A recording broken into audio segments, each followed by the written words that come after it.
di video kelima ini, teman-teman gak perlu ikuti kodenya ya. Teman-teman hanya perlu memperhatikan mengenai HTML dan CSS ya. Oke, jadi di website itu ya, kayak gini teman-teman, di website kayak gini itu teman-teman biasanya kita memerlukan 3 hal kan ya, yang kita pelajarin. Untuk di front end itu ada 3. Yang pertama ada HTML, kemudian CSS dan JS.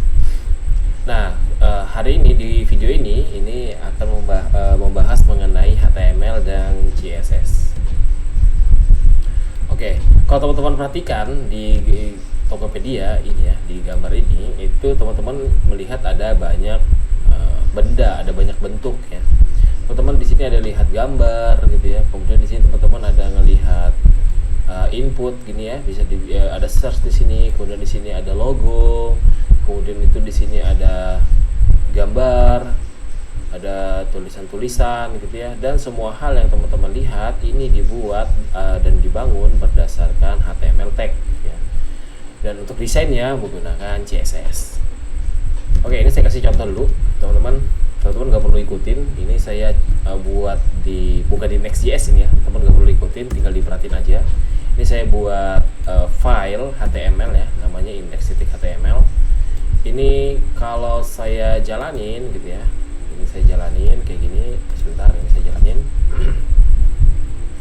Nah, akan menampilkan halaman kosong gitu ya, karena kita belum menulis apa-apa gitu ya. Di dalam body ini kita belum menulis apa-apa.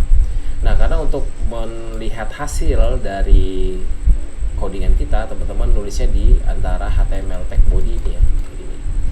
Nah, di HTML itu ada yang namanya HTML tag gitu ya. HTML tag itu ada banyak jenisnya, ada banyak ya. Ada div gitu ya, kemudian ada header, kemudian di sini ada menu, ada banyak lah, teman bisa baca sendiri nanti ya di web3school.com ini ya. Oke, jadi teman-teman kalau pengen menampilkan sebuah teks itu teman-teman perlu HTML tag, namanya H1 misalnya, begini ya, H1. H1 itu artinya heading 1 gitu ya. Teman-teman tinggal pelajari aja HTML tagnya. Intinya di dalam web gitu ya, di dalam HTML itu teman-teman ada yang namanya HTML tag. HTML tag ini memiliki fungsi yang berbeda-beda. Contohnya, misalnya saya pengen buat judul gitu ya. Nah, saya pakai H1. Di sini saya pakai H1. Misalnya saya tulis Tokopedia kayak gitu ya.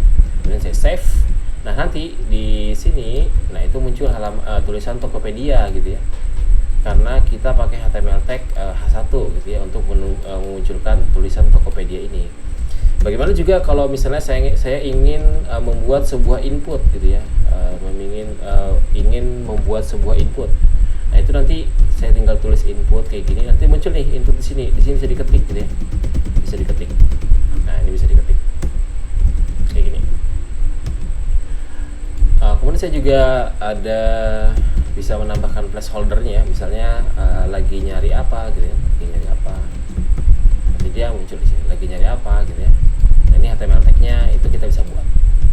Begitu juga yang lain, misalnya kalau di Tokopedia itu ada button di sini ya, ini ada tombol kayak gini gitu ya. Nah, itu kita juga bisa buat, namanya button gitu ya. Ada button, misalnya login gitu ya. Nah, kita bisa buat di sini. Nah, di halaman ini kita bisa buat. Ini ada button login gitu ya. Intinya teman-teman ketika melihat suatu hal di website gitu ya, nah itu pasti dibuat menggunakan HTML tag. Menggunakan HTML tag. Misalnya kalau mau bikin button ya berarti pakai HTML tag button gitu ya. Kalau mau bikin input ya pakainya HTML tagnya input. Kalau mau bikin judul ya bikinnya pakai H1 gitu ya. Atau mau bikin paragraf berarti pakainya P gitu ya. Ini adalah website Tokopedia misalnya gitu ya. Website Tokopedia. Nah, kayak gini. Kita jelas seperti ini gitu ya. Nah, intinya setiap teman-teman ingin menampilkan sesuatu di web, maka teman-teman perlu yang namanya HTML tag. Oke, ini HTML tag-nya dulu untuk video hari ini. Kita next di video